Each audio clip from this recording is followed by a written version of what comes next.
Costume സെറ്റല്ലേ കല്യാണത്തിന് വന്നിരിക്കണേ.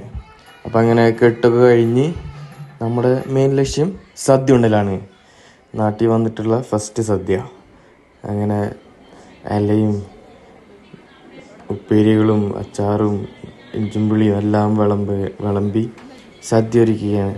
എല്ലാ കറികളൊന്നും ചോറ് വന്ന് അങ്ങനെ ചോറിൻ്റെ നടുവിൽ ഒരു കുഴി ഒഴിച്ച് അതിൽ സാമ്പാർ ഒഴിച്ച് ഇനി അതെല്ലാ കറികളൊന്ന് കൂട്ടി ഇങ്ങനെ മിക്സ് ചെയ്ത് ഫസ്റ്റ് ഞാൻ എടുത്ത് ഇഞ്ചുംപുളി കേട്ടോ. ഇഞ്ചുംപുളി ഭയങ്കര ഇഷ്ടമാണ്. അപ്പോൾ എല്ലാം കൂടി ഒന്ന് കൂട്ടി കുഴച്ചങ്ങോട്ട് പിടിയും കൂടി പിടിച്ച എൻ്റെ സാറേ